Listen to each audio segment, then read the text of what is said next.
Hello दोस्तों, हमारे YouTube channel में आप सभी का स्वागत है। तो दोस्तों, इस वीडियो में हम भारत डायनामिक्स की Q2 रिजल्ट्स को डिटेल में डिस्कस करने वाले हैं और समझने वाले हैं कि Q2 में कंपनी की परफॉर्मेंस कैसी रही है। तो देखो, ये है स्टैंड अलोन की डेटा एंड जो भी डेटा यहाँ पर दी हुई है ये लैक्स में दी हुई है। तो अभी इन्हें करोड़्स में कन्वर्ट करके आपको मैं बताने वाला हूँ। तो सबसे पहले यहाँ पर हम टोटल रेवेन्यू फ्रॉम ऑपरेशंस की बात करें तो इस बार कंपनी ने रेवेन्यू जनरेट की है 544 करोड़ की। पिछले क्वार्टर में रेवेन्यू थी 191 करोड़ की एंड पिछले साल के Q2 में रेवेन्यू थी 615 करोड़ की।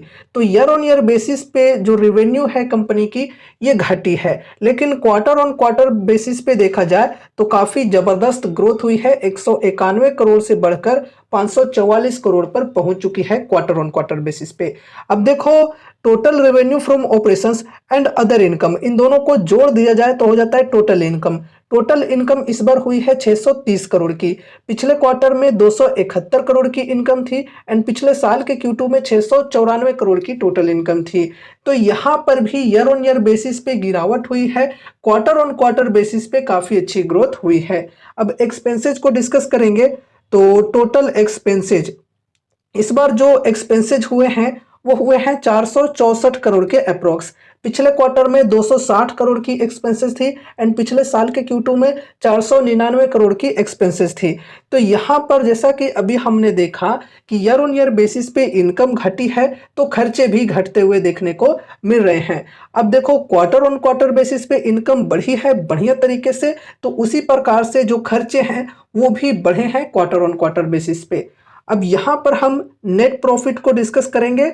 तो प्रॉफिट फॉर द पीरियड, सभी एडजस्टमेंट के बाद जो कंपनी की नेट प्रॉफिट हुई है इस बार वो हुई है 122 करोड़ के अप्रॉक्स। पिछले क्वार्टर की बात करें तो 7 करोड़ की प्रॉफिट थी एंड पिछले साल के Q2 की बात करें तो 147 करोड़ की प्रॉफिट थी।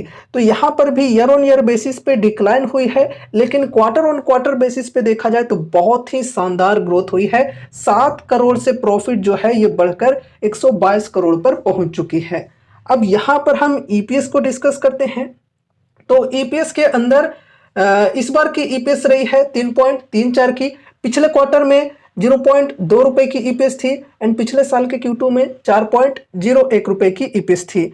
तो जिस प्रकार से हमने देखा नेट प्रॉफिट के अंदर ईयर ऑन ईयर बेसिस पे डिक्लाइन हुई है, लेकिन क्वार्टर ऑन क्वार्टर बेसिस पे काफी जबरदस्त ग्रोथ हुई है।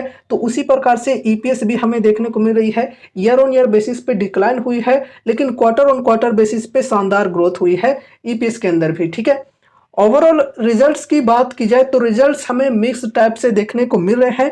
क्वार्टर ऑन क्वार्टर बेसिस पे जो रिजल्ट्स हैं ये काफी शानदार हैं। ईयर ऑन ईयर बेसिस पे बात करें तो ईयर ऑन ईयर बेसिस पे डिक्लाइन हुए हैं। अब यहाँ पर मार्केट एस्टिमेट्स की बात करें तो मार्केट एस्टिमेट्स की डेटा अवेलेबल नहीं है। अब चलो यहाँ पर हम मार्केट के रिएक्शन को डिस्कस करते हैं, क्योंकि रिजल्ट मार्केट आवर में ही आई थी। तो देखो दोस्तों, रिजल्ट आउट होने के बाद स्टॉक के अंदर हमें गिरावटें देखने को मिली थी, लेकिन फिर गिरावट आने के बाद स्टॉक के अंदर बाइंग भी हमें देखने को मिली है और आज 1.1% की गेन के साथ स्टॉक की क्लोजिंग हुई है। थोड़ा सा टेक्निकल्स को भी डिस्कस कर लेते हैं। देखो दोस्तों, अभी यहाँ पर एक सपोर्ट की लेवल है 968 के अप्रोक्स। इसी सपोर्ट के पास फिलहाल स्टॉक पहुंची हुई है। ठीक है, एंड 52 वीक हाई के लेवल से करेंट प्राइस तक की बात करें तो तकरीबन 45% की डिस्काउंट यहाँ पर मिल रही है। डिस्काउंट तो देखा जाए तो बढ़िया है मार्जिन ऑफ सेफ्टी के हिसाब से। तो अगर किन्हीं को ये कंपनी पसंद है और विजन है लॉन्ग टर्म का, तो वो यहाँ पर फर्स्ट एसआईपी करके चल सकते हैं। छोटी सी अमाउंट के साथ इन्वेस्टमेंट की शुरुआत कर सकते हैं, बल्क में बाइंग के लिए बिल्कुल भी नहीं। एक चीज और दोस्तों कि ये जो कंपनी है भारत डायनामिक्स, ये अदर डिफेंस कंपनीज के मुकाबले में काफी फ्लक्चुएट करने वाली कंपनी है। मतलब इनके सेल्स एंड प्रॉफिट्स की बात कर रहा हूँ, काफी फ्लक्चुएशंस देखने को आपको मिलेंगे। इस वजह से पर्सनली अगर मैं अपने बताऊं तो डिफेंस सेक्टर के अंदर मुझे ये जो स्टॉक है कुछ खास पसंद नहीं है। इसके कंपैरिजन में मुझे एचएएल, मजगांव डॉक, जीआरएसी ये कुछ स्टॉक्स ज्यादा पसंद आते हैं। ठीक है, क्योंकि इनके सेल्स एंड प्रॉफिट्स के अंदर देखोगे तो बहुत ही ज्यादा फ्लक्चुएशंस देखने को मिल जाती है। ठीक है, बाकी डिस्काउंट वगैरह स्टॉक के अंदर बढ़िया है। किन्हीं को अगर पसंद है तो वो यहाँ पर अपने हिसाब से सोच सकते हैं। और यहाँ पर नेक्स्ट सपोर्ट की लेवल है 845 की। तो दोस्तों ये रही हमारी आज की वीडियो भारत डायनेमिक्स स्टॉक से रिलेटेड। उम्मीद है कि इस वीडियो के माध्यम से आपको कुछ यूजफुल इन्फॉर्मेशन मिले होंगे।